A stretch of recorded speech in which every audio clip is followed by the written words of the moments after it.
Happy Friday, July 26th, 2024. I'm back again with another weather update. We've been really busy here at the Weather House, updating stuff and, rebuilding computers and graphics and everything. So we've been a little bit spotty with our updates, but we're just about ready to be completely back on the grind here and just in time because things are really starting to pick up in the weather world once again in terms of severe weather and maybe even tropical weather downstream. Now, right now, we don't have much in the way of tropical weather to talk about at all. Now, don't get me wrong, there's a lot of activity out there. We're starting to see a convective pulse of energy along the main development region here in the Atlantic Ocean. That has been kind of subdued for a while because we've had this big plume of sand from Africa or dust from Africa that's been kind of blocking some of that convective energy that would normally be taking place. That's lifting, that's going away. Now we're going to start to see storms develop, unfortunately, I think, in the Atlantic Basin. Not in the immediate future, but give it a week or two and things are going to start lighting up out there. Right now, the main story from the Atlantic Ocean is all of the moisture that's pummeling into the southeastern United States from the Gulf of Mexico, causing lots of flooding problems right now in Houston up through the Mississippi River Valley. That's going to continue for some time, and you can see the train of moisture that's going up through the United States like this. Not going to end anytime soon. But once again, the good news is over the next 7 days, we don't have any immediate concerns as far as tropical activity goes. 7 days from now, I think that's going to change, but let's enjoy this while it lasts. Back here on the mainland, we do have some severe weather to talk about. Today, we've got a slight risk of severe weather up there in Grand Forks, North Dakota. Marginal risk going all the way down to Rapid City and Fargo. A little bit of a tornado threat, especially the farther north you go. Most of the tornado threat, in my opinion, tomorrow is going to be in Canada, but we do have a couple of, chances or opportunities to see an isolated tornado or two up there in North Dakota and Minnesota tomorrow. The main threat's going to be wind and hail, though, as we go through the evening hours tomorrow. And then as we go into the day 3 outlook, we got a big marginal risk of severe weather that includes Omaha and Minneapolis. And this one looks like it could be a little bit more of a widespread severe weather situation as we see more of a wind event. And we're going to see a lot of those in the near future, as we're going to talk about that right here in a second. But before we go any deeper into that, we've got to shout out today's awesome sponsor. Let's talk about something that affects so many of us. We're talking about credit card debt. It seems like getting into debt is one of the easiest things that you could ever do, but getting out of it is one of the hardest things you can ever do, and it's set up that way on purpose. It's how those companies make money. There was a time when I struggled with debt, and it felt like a never-ending cycle of paying payments and not seeing your balance go down. And honestly, I really wish PDS debt existed back then, because I think this is a wonderful thing that people need to take advantage of, and I definitely would have. If you're in a similar situation, struggling with credit cards, personal loans, collections, or medical bills, I really do think that you need to check out PDS Debt. They provide a service to match you with debt solutions tailored to your specific financial situation. If you're making payments every month and you're not seeing your balances really go down, they've got solutions for you. Everyone with $10,000 or more in eligible debt qualifies, and there's no minimum credit score required or anything like that. You can save more money while paying off your debt in a fraction of the time. I think that this is going to be a game changer for a lot of you guys. They have customized options for anyone struggling with various types of debt, and they work to understand your unique situation. All you got to do is click that link in the top of the description. It's pdsdebt.com/Ryan Hall. Don't let debt control your life any longer. Now, here's what the radar could look like as we go into the future, starting off today at 3 p.m. Eastern, 19 UTC. As you can see, we're going to have lots of scattered showers and thunderstorms on the Front Range back into the Rocky Mountains. Lots of scattered stuff down here in the southeast. Some of this might be strong, in my opinion, over here in the Carolinas. Nothing crazy, but definitely watch out for some gully washers over there. Flooding rains continuing in the Mississippi River Valley. But we're mainly concerned about the severe weather up there in the north central U.S. That's going to be a problem today. But watch what happens as we go into tomorrow. Once again, more rain, more heavy rain over here in the south central portion of the U.S.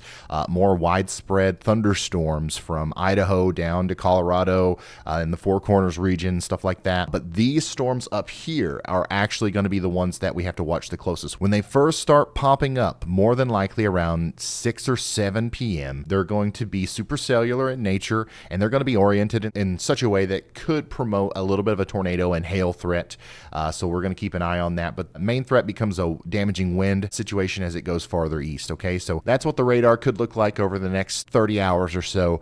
So keep that in mind. Now, what about beyond that? This upper level system right here is what's causing our severe weather in the near term. Lots of, warm, moist air flowing up into a little bit of a trough trying to come down from Canada there. That's what's causing our problems. You can see the stream of moisture from the Gulf of Mexico over here. Let's push it forward though. What happens on Saturday and Sunday? Well, honestly, it's a lot of the same. We get a little bit more of a, influx of moisture and wind flow from the south to the north, from the Gulf of Mexico up to Canada as we go into Saturday and Sunday, increasing the chances for scattered showers and thunderstorms and heavy rain in the mid-Mississippi River Valley, maybe all the way up into the upper Midwest. But the amplitude of the trough and the ridge actually kind of flattens out a little bit, decreasing the severe weather threat for a short period of time. Okay, watch what happens here as I go a little bit farther into the future. Okay, first of all, we got this bowl, this cutoff low, and this little bit of a trough that's trying to decrease temperatures over here in the east. Welcomed for some of us, but watch what happens on the other side. A big ridge is starting to form over here, and this is going to be the main story, I think, as we go deeper into the future. A full-on heat wave possible here as we go into next week. July 31st is going to be probably one of the hottest days that we've had in Texas, and potentially even farther north than that. The farther we go into the future, look at how pronounced this ridge is. We're going to have lots of hot, warm weather over here, and then we're going to have lots of little systems diving out of Canada, once again, bringing damaging wind events to the Great Lakes region, the upper Midwest, down into the Ohio Valley. This is a pattern that we were just in not too long ago. Get ready, Chicago. Get ready, all of you guys, for more severe weather over here, just like we were dealing with a couple weeks ago. This time it actually could be a little bit more intense, though, because the ridge is more intense. So it's going to be hotter, and it's going to be stormier. Get ready. And then also, if you notice down here, August 3rd, what do we got? See that little blob? That is what could be our next tropical system. Right now, the Euro shows it making landfall, maybe, somewhere along the coast of the Gulf of Mexico down there. Now, this is 240 hours out, so that's not where it's going to make landfall. But the thing is we do have something on the map. Okay, there is something potentially in early August that we're going to have to keep an eye on, because the models have been showing this somewhat consistently for the past little bit. It's not showing anything crazy, but the problem is any storm that forms in the current environment that exists in the Atlantic Ocean right now is going to have the opportunity to rapidly intensify. So if this continues showing up, we have to watch it very closely. Right now, I would say don't worry about it, okay? Just don't worry about it.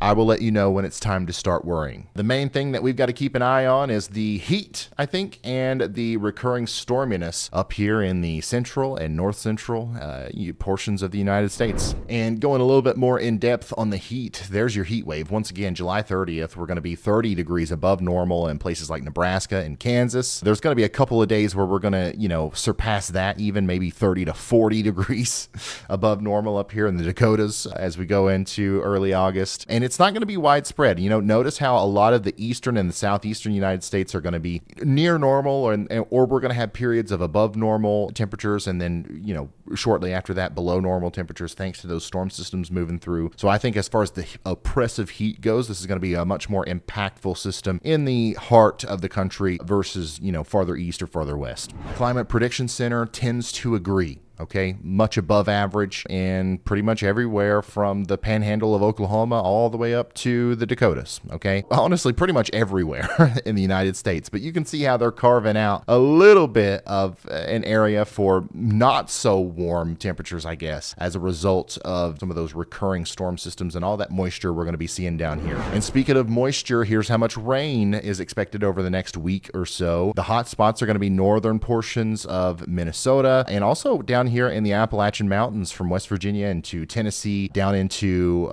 Florida, as a lot of that concentration of moisture from both the Gulf of Mexico and those storm systems that'll be diving down from the northwest. A lot of that's going to be kind of compiling on this one area down here. I am concerned about flash flooding in Florida, obviously, but also in the Appalachian Mountains, as this is an area that is very prone to flash flooding this time of year and with these kinds of systems. So make sure you guys are prepared for that. Not a drop of rain, though, maybe in California and portions of Oklahoma, Kansas, and Texas. Okay, that's pretty much all the weather talk I have for you today. Really cool thing happening this afternoon. If you're a Ryan Hall Y'all member here on the channel, we're going to do a members-only live stream. Storm Chaser Brad Arnold, the tornado sniffer himself, is here in person. He's hanging out. We're talking. We're getting ready for maybe a pretty active hurricane season, and we're gonna talk a little bit on the live stream this afternoon. So around 3 p.m. Eastern. If you're a member, tune in. If you can't be there at 3, it'll be recorded and you can watch afterwards. Okay,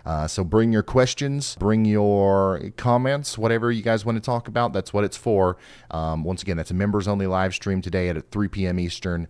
I'm excited to see you guys over there. All right, that's all I have for you today. I'll see you in the next one. Goodbye. Ooh.